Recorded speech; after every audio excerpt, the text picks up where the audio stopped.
Hey, YouTube. YouTube. How you doing?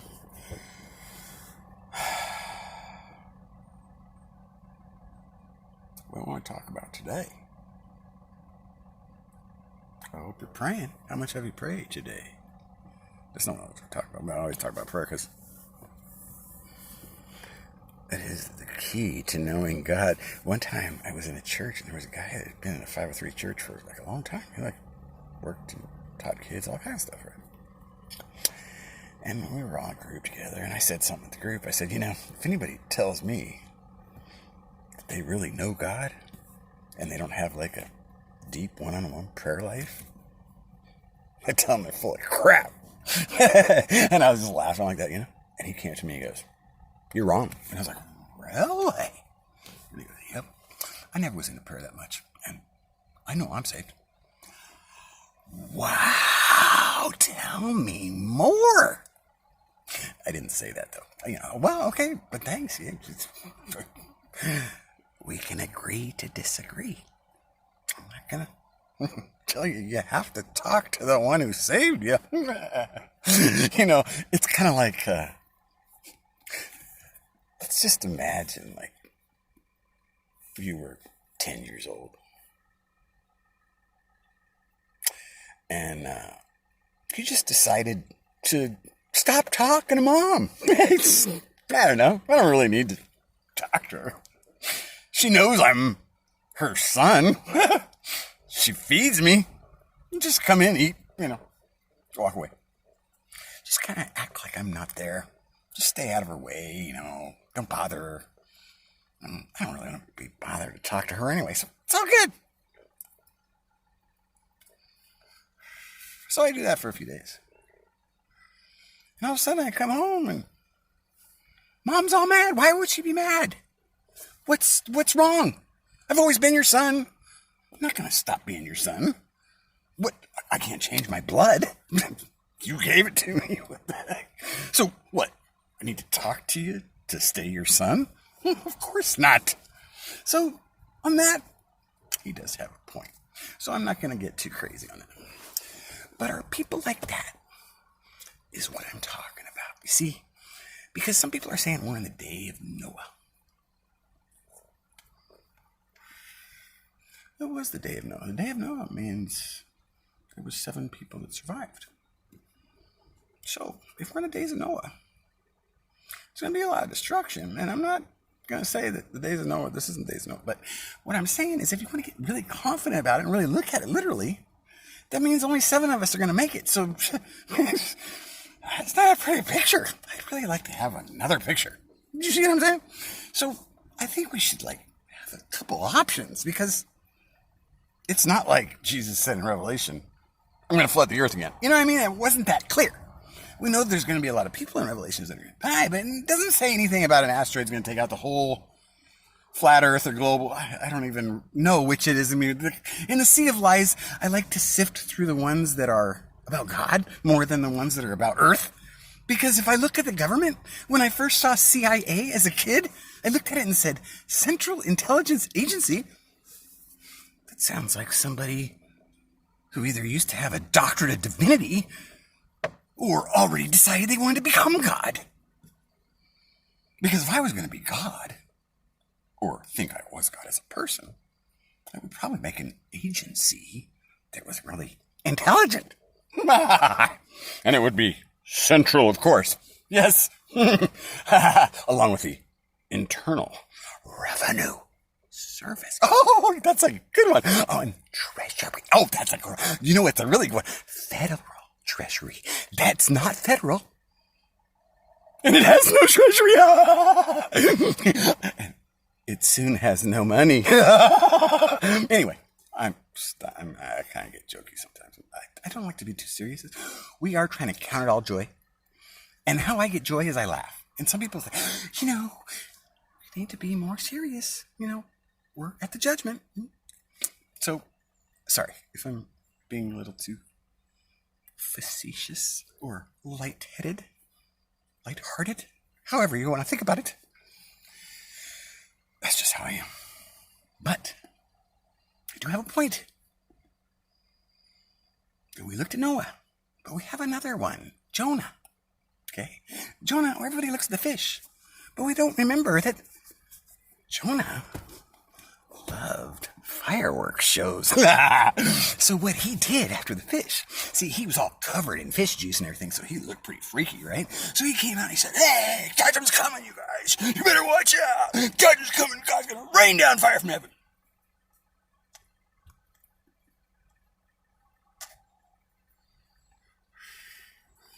Now, the fish changes the color of you, so you look like a freak anyway, right?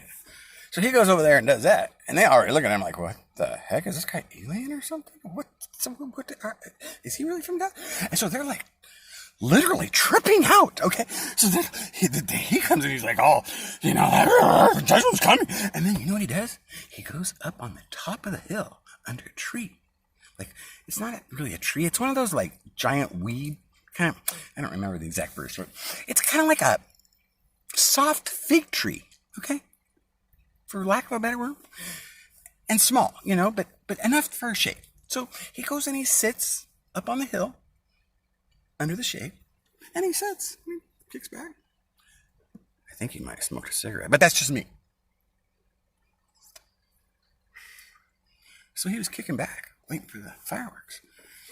He was going like this, "Okay, anytime now, come on, let's go. Come on, Lord. I told him." And they're not waking up. Did God rain down fire from heaven? You know what he did? He made the tree wilt to lose his shade. And some of those guys weren't really into vitamin D like me, from the sun. So he was stressed. He's like, "What the heck? My shade?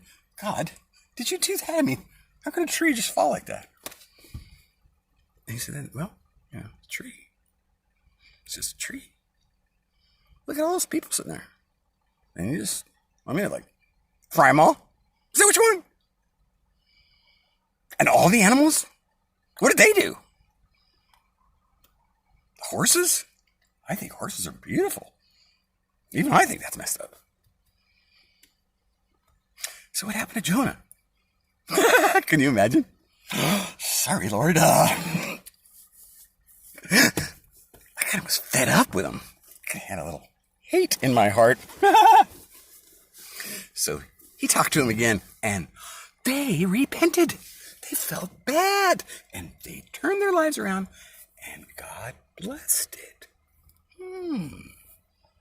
Interesting. So we are at a place right now where if you're a Christian and you think Jesus is coming, you can say, "All right, Lord, let's fry him up. Let's go." Or you can go out and proselytize like some of the people Jesus yelled at and say, "You better come to my church because that's the only way I'm saved. Because if you're not Pentecostal and you're speaking in tongues, you're not going to be really in heaven because all those other churches are wrong." And make us look like a shopping center to find the best store at for God. No, that's not how we would do that. Okay? We need to do it rightly. I'll tell you a little quick story about hate.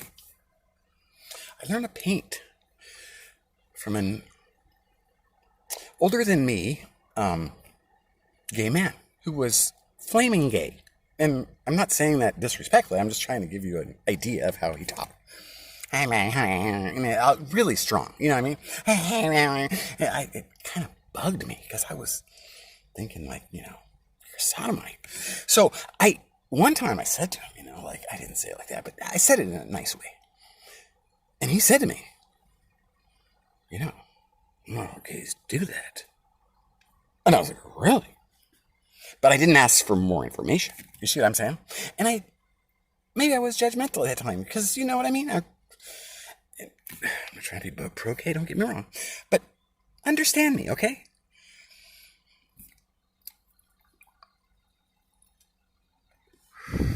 He smoked about 2 packs a day, constantly smoking, and coughed like, wow.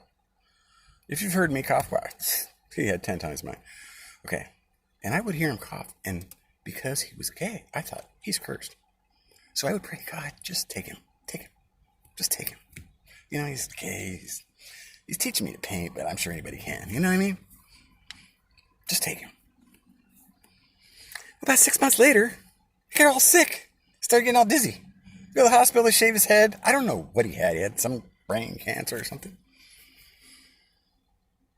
And I saw him before he died. And guess what?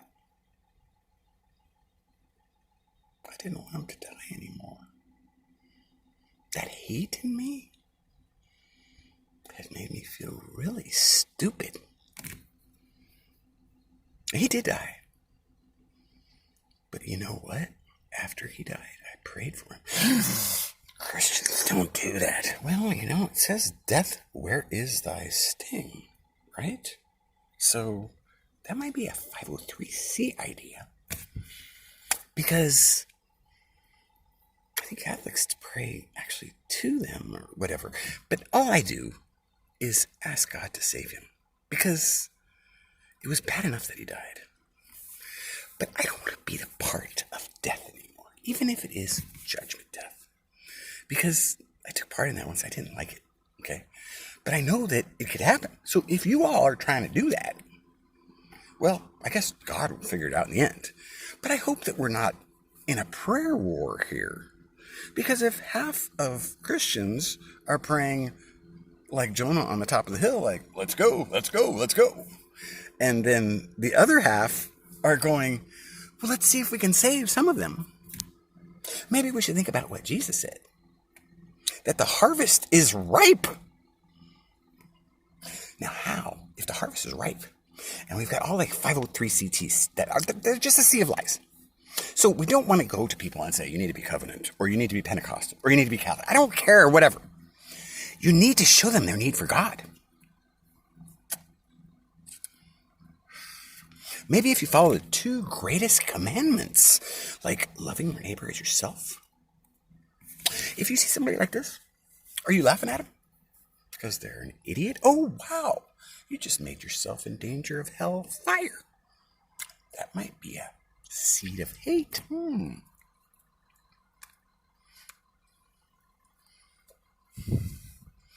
Think about this. What if everybody that you walk by like that, you laughed and thought they're an idiot?